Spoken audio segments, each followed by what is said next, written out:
You read the title. The TekkitRealm, I'm going to give you some information, has never been stalked, threatened, or harassed, or followed, or targeted by anybody, including YouTube.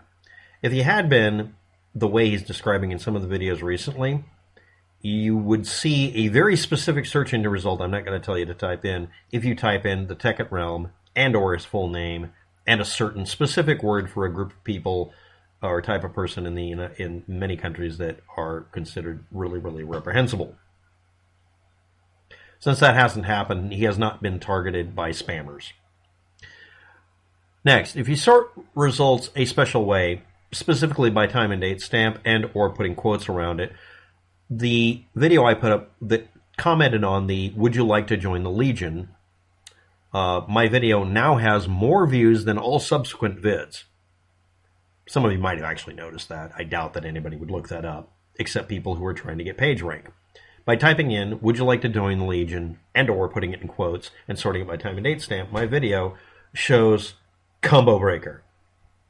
That's the point of debunking a conspiracy theory. People will very often look up whatever they've been told and sort by time and date stamp to get the latest video. They're not intending to see any trend, and then they notice, wow, all the videos have only 40 views, but this guy's got like, I don't even know how many I have.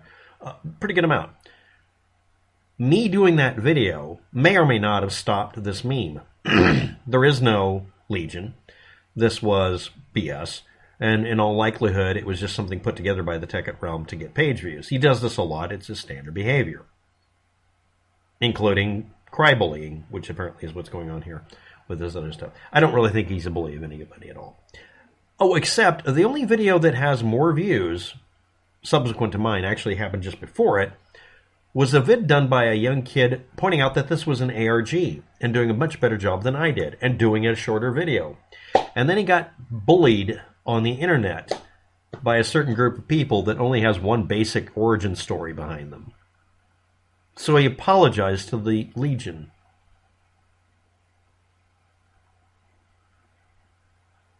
So maybe that really disreputable statement about abusing a certain subsection of our population that was never applied to the TekkitRealm, maybe that should gain some SEO and suddenly... But then again, it's a different kind of abuse. The kid shouldn't have been told or encouraged to or thought that he should apologize to this non-existent group. Why am I doing this at the beginning of the video? Well, it's incendiary. It'll get page views.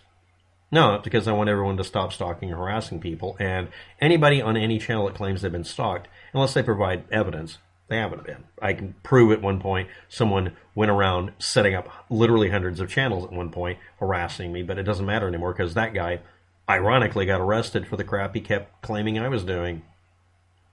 Totally not covering that subject because I do not want to deal with that subject matter, but you get the idea. Next, unlike Michigan's Fisherman Island, Virginia's Fisherman Island National Wildlife Refuge is a national wildlife refuge. And also the other one might be. But this one is specifically interesting because it's closed to the public entirely, except for a 1.7-mile section of highway going through it. It didn't exist until a couple hundred years ago. It's a pile of debris from the ocean.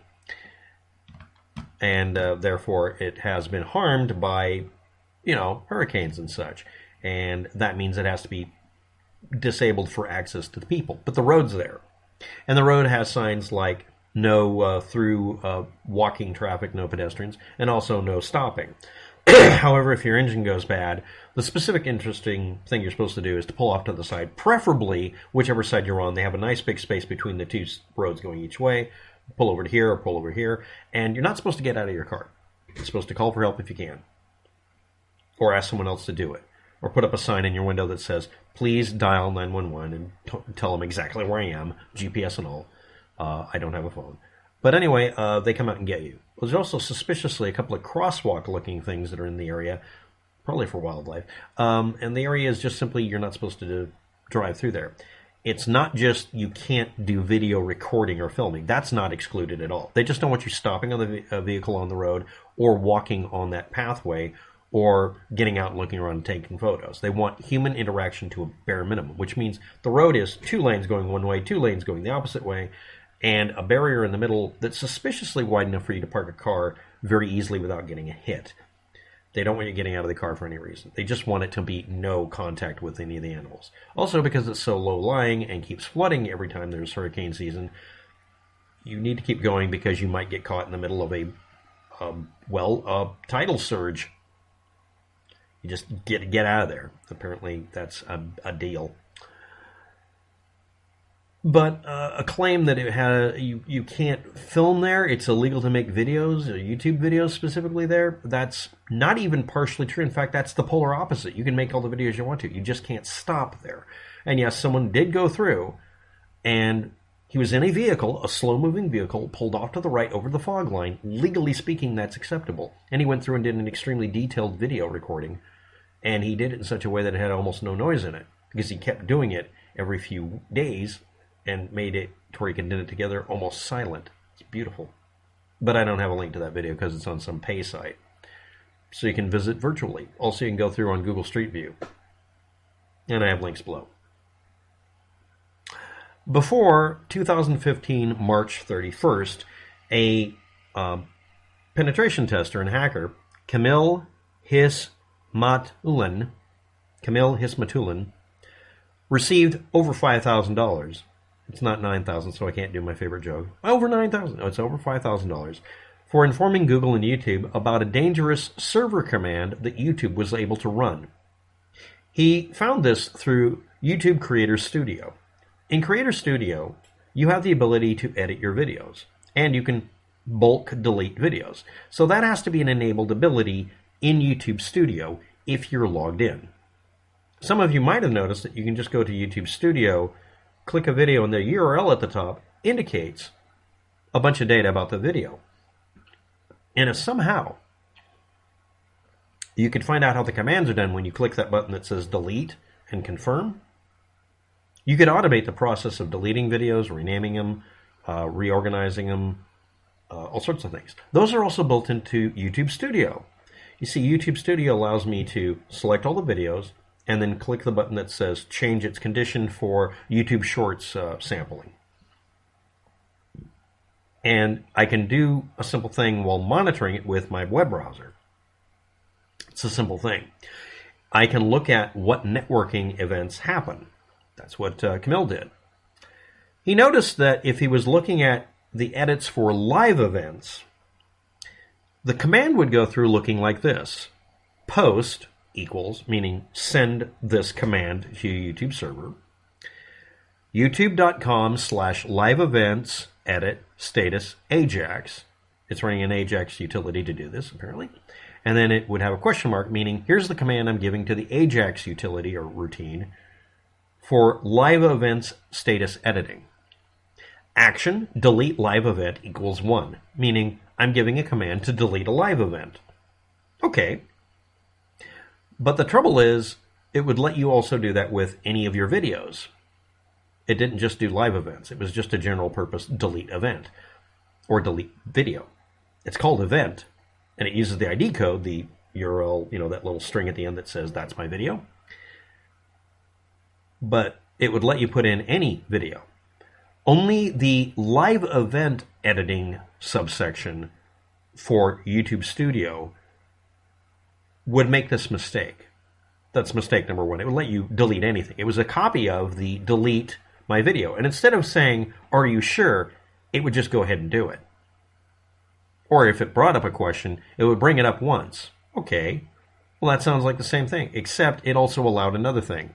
If you didn't give it an event ID, the list of the live event you were deleting, especially if you gave it literally any event, it would try to delete every video. It would do the whole select all and delete all videos. And it would do one confirmation. Okay. And the other problem with the live event file manager thing here for YouTube Studio is your session token that just says that it's your account, because it has all the codes in it kind of hashed together saying I'm the one who owns this account, and it's a session ID code. It'll go away if you log off or you don't do anything for 2 minutes or whatever. It ignored the session token and would do this to any video you fed it, because it went directly not to the delete my video subsection that YouTube and Google have been using for years, because live events apparently are automatically concerned with being administrated by other accounts, like me and you could be administering my YouTube channel. It didn't bother checking whether or not you had a valid session token except to say you were logged in. Anyone logged in, if they knew the URL of a video, could delete any video. And obviously, if you did the select all function, you found out that it would just say a blank ID code. So all live events would be deleted. But again, it would let you delete any video. And then finally, if you didn't give it any video listing, you could accidentally delete every video on YouTube. This is literally the wild card of a wide, because deleting a video isn't altering it, editing it, anything. You're just saying the video is to be declared deleted. So before March 31st, actually before 2015, somebody could have done this by accident after live events first became available and simply had a munged session where the event ID code was blank and accidentally erased every fucking video on YouTube. Because instead of it being only live events, it was any event or any video.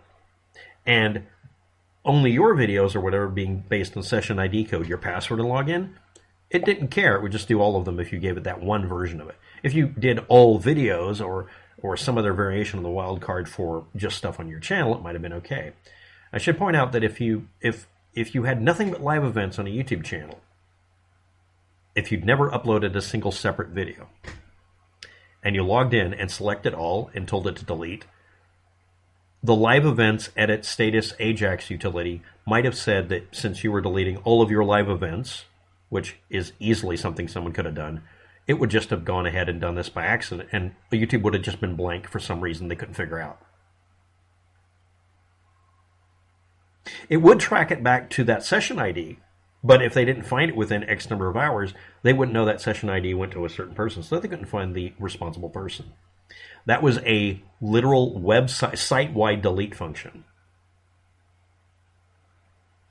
Now, April 1st, 2015, news stories popped up about this, but they mistyped it not as command, which is what it is, but comment. They used a spell checker. So it implied or said outright or through the grapevine it became, if you go under a video and put in this command, this magic word, it will delete that video, and you can also delete every video. But that's not what it was.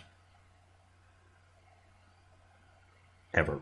This is a common problem in any operating system. Go to command prompt, cd space c:/bang. Deltree ***/y/b or whatever. There's variations of these things. Delete the entire hard drive and don't ask me any questions afterwards. And skip anything you can't delete. Even though that wouldn't delete everything, it would make the machine pretty close to unusable and would be recoverable, but it's $500 an hour for that. That's what I got paid to do it when I did data recovery. So here's the review. The TheTekkitRealm's video about there being a magic command you could put in a command as a comment under videos to delete that video or delete every video was simply not true. Next, it was an April Fool's video, April Fool's story in 2015, and seen as that because of the interesting timing of this accident saying command versus comment. The command they can do this kind of thing, is a common problem, a really big problem on the internet or on any computer software. Because programs, whether they're on a server or on your computer, have a ridiculous amount of power given to them by default. And having this screw up simply because the live events utility under the live events edit status Ajax yada yada wasn't written to be cloistered, pretty bad. Next, somebody going out in an area that literally has only one rule: you can't stop on the road and you can't walk along the road, and saying that's a YouTube video ban is bullshit, since there's several videos of people going over the area, including one slowed down one, but I'm not going to link to it because they want to charge money. And the TheTekkitRealm was never stalked, threatened, or targeted by YouTube or anyone else, simply because no one's tried to destroy his reputation, and somebody who pointed out that he was wrong, who was a kid, got stalked and harassed by his minions, and yeah, it kind of plays into it and is not a good look. And kid, if you're watching, please do another video. We need a follow-up. You did a better job than I did.